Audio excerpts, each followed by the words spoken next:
So 11:20 na and nasa apartment na ako. Bukas, meron akong interview ng 9. So kailangan kong gumising ng maaga pero wala akong work that time. So that's at least good. But feeling ko hindi ako prepared pa. So kailangan ko gumising ng umaga para mag-practice pa sa interview. Dahil remote job siya. So sana makuha ko. I got the job! Finally!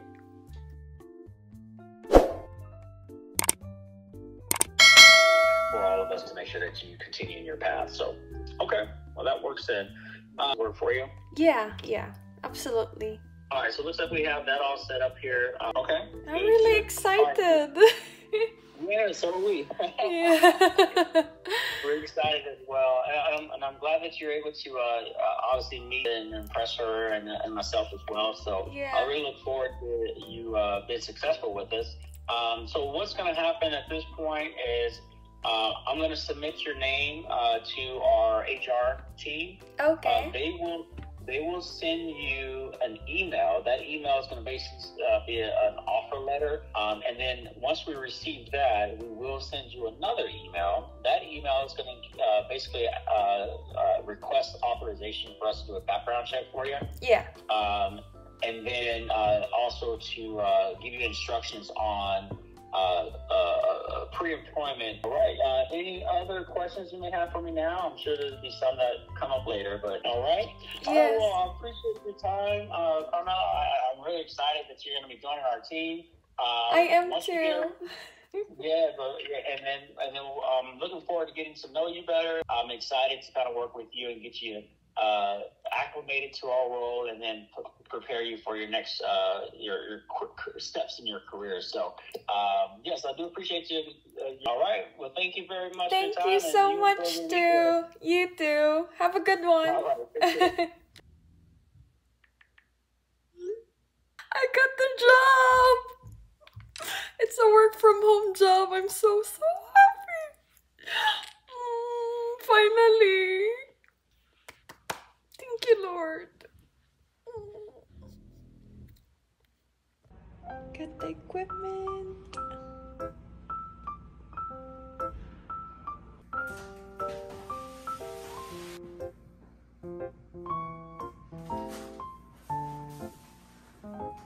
Hey, he's helping. He is gonna be setting up my computer for work. I'm so excited. You can do it. You can do it. Ito ang ating magiging workstation. So, wala na tayong malalagay na laptop dyan. Dahil maliit lang talaga to. Dahil yun nga lang din ang space namin dito. Tapos, hindi pa namin alam kung saan namin to lalagay itong printer. Ito yung luma namin na laptop na super bagal na, guys. Ayan, palagi na din siya naghahang. So, hindi pa namin alam kung saan to lalagay. Dito sana, kaso hindi siya kasya. So, ewan pa namin.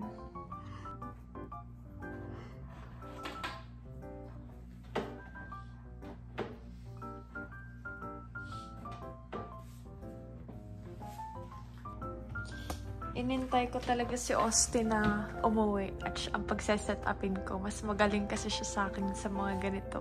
Mas techy siya. Though, feeling ko naman kaya kong i-figure out kasi tinatamad ako.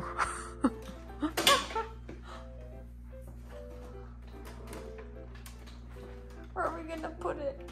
I don't know, but I'm moving it for right now.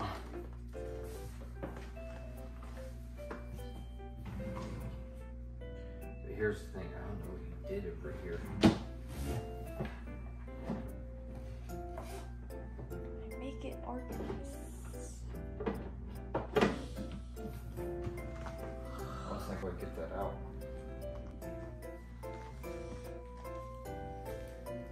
Yeah, this is new. It is new. Yeah. Dang, they invested in me. I need to do good. The other thing is like, do we keep these boxes?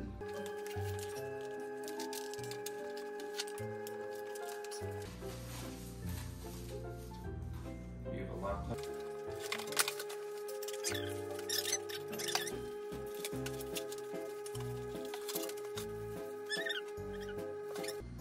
So, ito na siya, guys. Things set up. Hi, guys! So, today is Monday. So, first day of work ko pala. Actually, wala pa akong mga credentials. Hindi pa siya gumagana. So, wait ko muna dahil meron pa naman akong 1 hour and 30. So, medyo kinakabahan ako dahil meron kaming meeting ng 9 a.m. at ayun nga, hindi pa din gumagana yung mga accounts ko.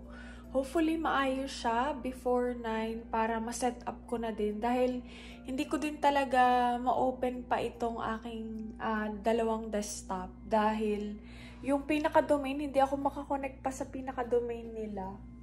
Kaya, ayun, si Austin din pala is nasa San Antonio siya ngayon at pupunta sila sa Beaumont, Texas ata yun dahil meron silang pa-meeting doon. Kasama niya yung director ng kanilang company. So, I'm kinda worried dahil wala din dito si Austin. Hindi niya ako matuturuan dito dahil mas magaling talaga siya sa ganito. Pero alam ko na ma-figure out ko siya.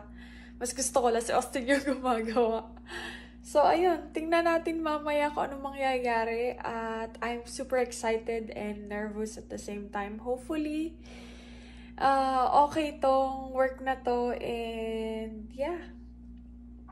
Ayun lang. Mamaya balitaan ko kayo. At super okay dahil ano lang tayo, from 9 to 6. Tapos, ayun nga, work from home pa. So, makakasave tayo ng gas.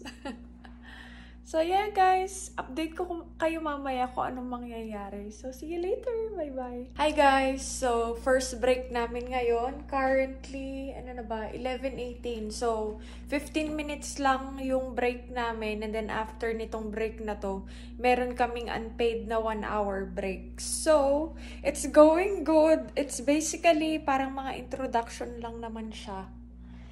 At, yeah. Medyo nagugutom na nga din ako. So, hindi ko alam kung kakain na ba kagad ako ng kanin or mamaya na lang. Hi guys! So, tapos na ang ating day 1 at ang sakit na ng ulo ko guys. Ang dami kong hindi naiintindihan doon sa pinagagawa nila. Pero, yeah. Tingnan natin bukas how it goes. But, okay naman. Ang time pala ng pasok ko is from 9 to 6. Pero dahil nasa Texas nga ako, 9 to 6 yung pasok ko. So far, it's been good at super interesting ng ginagawa na I'm really excited for this job dahil yun, mahahasa pang aking technical side. More on technical yung gagawin ko. Ayun nga, nag-introduce kami noong aming mga background. Tapos sinabi ko nga sa kanila na meron akong background sa telecommunication but sa different side siya, different avenue dahil sa design ako. And this time, more on troubleshooting yung gagawin ko. At ayun nga, ibang avenue siya. Residential ako, nakaano dito sa company na to. At dun sa ginawa ko sa Pilipinas is more on enterprise or mga businesses siya.